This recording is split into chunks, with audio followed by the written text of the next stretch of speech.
Shocking fact, viral content is everywhere.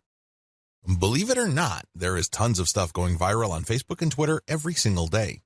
In fact, according to a fairly recent estimate, over 2 million new pieces of content get published every day. You best believe that a significant percentage of that goes viral on social media and on the internet in general. Content goes viral all the time. There are lots of reasons for this. First, the content has some sort of emotional feel. Maybe it's funny, maybe it's shocking, maybe it angers people. Whatever the case may be, people get so worked up that they can't help but share that piece of content. Another reason is just raw cuteness. If you keep seeing videos of cute kittens, this is the cute factor at play. This is pretty self-explanatory. This can apply to infants, animals, or older people doing interesting stuff. As long as something or someone is doing something cute, you can bet there's a high chance that piece of content will get shared a lot. Another common reason for virality is shock factor. People are just shocked or stunned by what's going on in the video. Maybe it involves some sort of crime. Maybe it involves something scandalous, disgraceful, or shameful. People like to see something new. People like to get thrown off from time to time. It's kind of like explaining the appeal of a train wreck. You know you shouldn't watch those, but people do it anyway. Another reason why content goes viral is the raw shock factor of newness. For example, if there is some sort of scientific discovery that really blows people's minds, don't be surprised if it goes viral. Finally, content can go viral if it tells you something that you don't already know. Maybe you already know the content, but it resends the content in a very interesting and engaging way. This type of content is like some sort of brain candy. These are the types of content that go viral every single day. There's really no specific niche preference. You can be watching a viral video on an otherwise boring subject like furniture, but there's something about the video that just catches your attention. You can't help but share it with your friends. Psychological basis of content virality. Let's get one thing clear. When you're sharing stuff with your personal network, you're putting yourself out there. You're stepping out on a limb. It can blow up in your face. If you share content that a lot of people find objectionable, you may lose credibility. Still, people share content on their Facebook timelines and Twitter feeds all the time. Why do they do it? What do they get out of it? What are the psychological factors at play? Well, first of all, people like to share content because they want to be perceived as hip. They want to be seen as cool or as people who know what's up with the internet. They want to be the first to share something interesting that is quickly becoming viral on the internet. There's a tremendous emotional reward associated with being the first to share interesting material. Another reason is just to simply enjoy and exercise one's personal influence. I don't know about you, but it makes me feel really good when I share something that I'm interested in or am passionate about, and my friends share and reshare that stuff. Basically, they validate me when I see that. They tell me in so many ways that my opinion is important. Every share that my content gets is a vote for my personal authority, expertise, and credibility. Finally, people share content because they simply think it is valuable or interesting. In other words, it captures their range of personal interests. Here is the secret. If these people's networks are refined enough to the point that they basically share the same set of interests, you can bet that that content will go viral.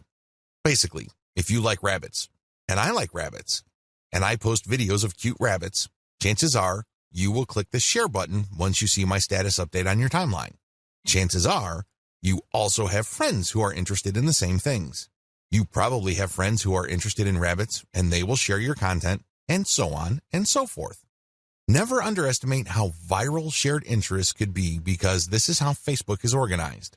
When you add people to your friend network, chances are they're from the same background as you. They have the same experiences. You went to the same school, and you may have a wide range of shared interests. It is these overlapping shared interests that help fuel virality. So what is the real truth about viral content marketing? There are 3 things that you need to wrap your mind around.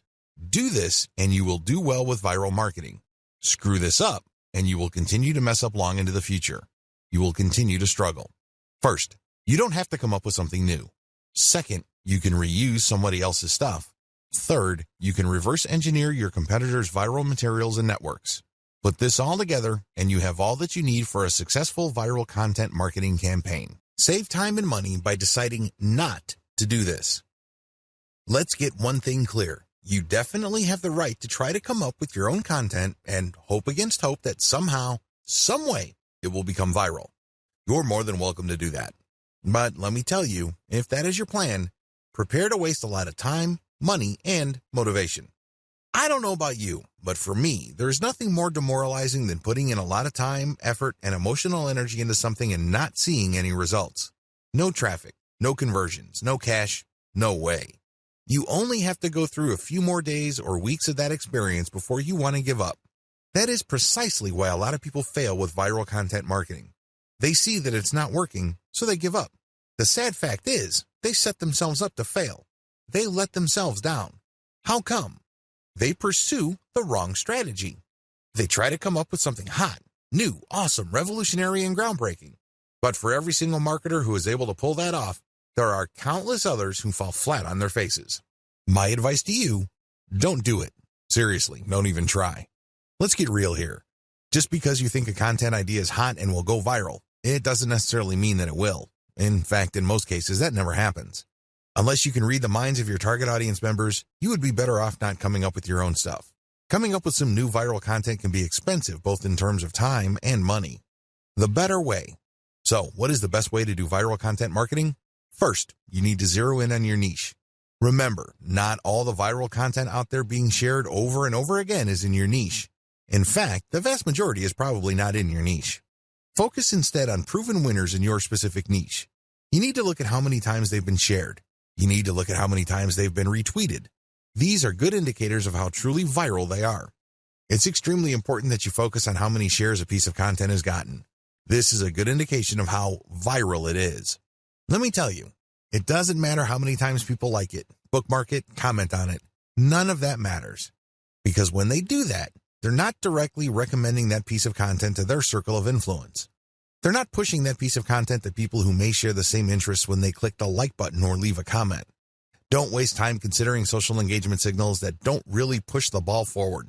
Focus on what counts. Focus on how many times a piece of content has been shared or retweeted. Once you have found this material and you made sure that it truly is related to your niche, add a call to action to filter the eyeballs of niche audience members.